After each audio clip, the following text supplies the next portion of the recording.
નમસ્કાર. ચાલો આજે આપણે ઇતિહાસમાં થોડા પાછા જઈએ.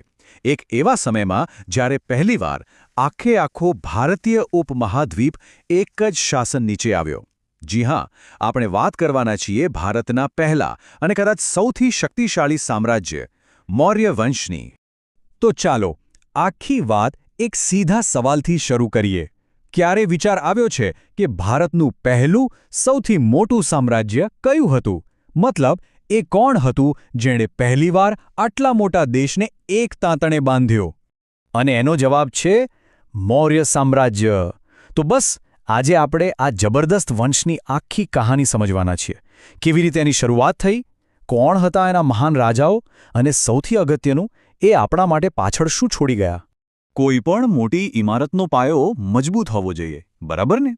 બસ એ જ રીતે મૌર્ય સામ્રાજ્યનો પાયો પણ જબરદસ્ત હતો, અને એ પાયો નાખ્યો હતો ઇતિહાસની એક સૌથી શક્તિશાળી જોડીએ. એક હતો સ્થાપક અને બીજો હતો એનો માર્ગદર્શક. ઓકે, તો આખી કહાણીમાં ઊંડા ઉતરીએ એ પહેલાં ચાલો ફટાફટ આ ટાઈમલાઈન પર એક નજર કરી લઈએ. શરૂઆત થાય છે ઈસવીસન પૂર્વ 322માં ચંદ્રગુપ્ત મૌર્યથી. પછી આવે છે બિંદુસાર, અને એમના પછી આવે છે અશોક, જેમને આપણે સૌ અશોક મહાન તરીકે ઓળખીએ છીએ. અને લગભગ ઈસવીસન પૂર્વ 185માં આ સામ્રાજ્યનો અંત આવે છે, એટલે કે લગભગ 140 વર્ષનું શક્તિશાળી શાસન. તો આ સામ્રાજ્યના આર્કિટેક્ટ કોણ હતા? વેલ, એ કોઈ એક વ્યક્તિ નથી. આ એક જબરદસ્ત પાર્ટનરશિપ હતી. એક બાજુ હતા ચંદ્રગુપ્ત મૌર્ય, એક યુવાન અને બહાદુર યોદ્ધા જેણે શક્તિશાળી નંદવંશનો અંત આણ્યો.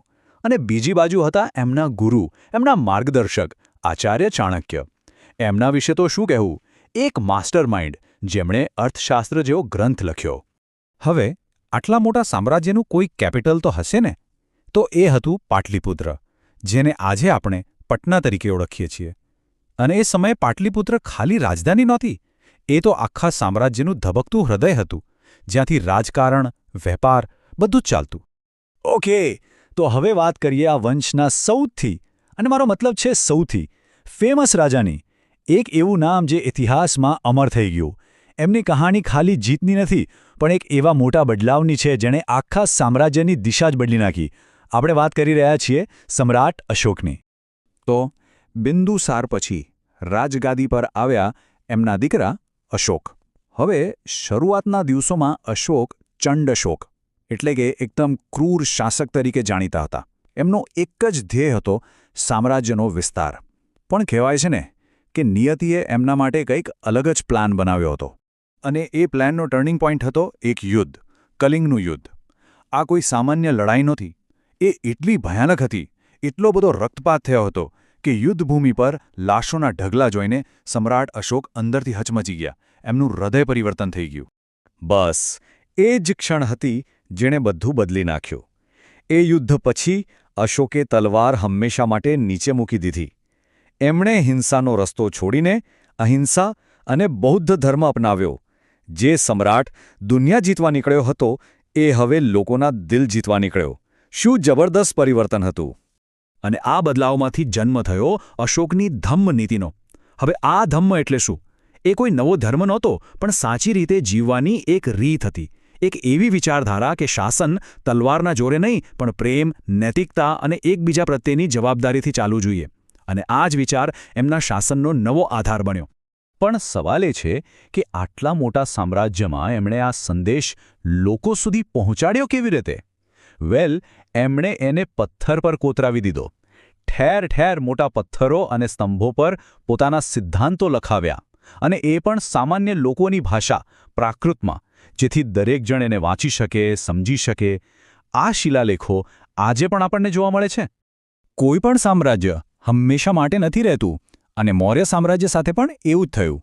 તો ચાલો હવે એ જોઈએ કે આટલા મહાન સામ્રાજ્યનો અંત કેવી રીતે આવ્યો, અને એનાથી પણ વધારે જરૂરી, એ પોતાના પાછળ આપણા માટે શું મૂકી ગયું. મૌર્ય સામ્રાજ્યની એક સૌથી મોટી ખાસિયત હતી એમનું એડમિનિસ્ટ્રેશન. એકદમ મજબૂત, સેન્ટ્રલાઇઝ્ડ સિસ્ટમ. અને આ આખી સિસ્ટમનો આધાર હતો ચાણક્યનું અર્થશાસ્ત્ર. વિચાર તો કરો, મંત્રીઓનું એક આખું નેટવર્ક, ગુપ્તચરોનું જાળ અને એક શક્તિશાળી સેના, આ બધાથી જ આટલા મોટા સામ્રાજ્યને કંટ્રોલ કરવું શક્ય બન્યું હતું. પણ અશોક જેવા મહાન શાસક પછી એમના વારસદારો એટલા મજબૂત ન નીકળ્યા. ધીમે ધીમે સામ્રાજ્ય નબળું પડતું ગયું અને પછી આવ્યું ઈસવીસન પૂર્વે 185નું વર્ષ. છેલ્લા મૌર્ય રાજા બૃહદ્રથની હત્યા એમના સેનાપતિ પુષ્યમિત્ર શુંગે કરી દીધી અને બસ અહીં જ ભારતના પ્રથમ મહાન સામ્રાજ્યનો અંત આવ્યો. પણ સામ્રાજ્ય ભલે ખતમ થઈ ગયું, એનો વારસો એ તો અમર થઈ ગયો. આજે પણ આપણે અશોકના સ્તંભો જોઈ શકીએ છીએ, સાંચીના સ્તૂપ જેવા અદ્ભુત બાંધકામ જોઈ શકીએ છીએ. એમની શાસન કરવાની રીત, એમની કળા, એ બધું આજે પણ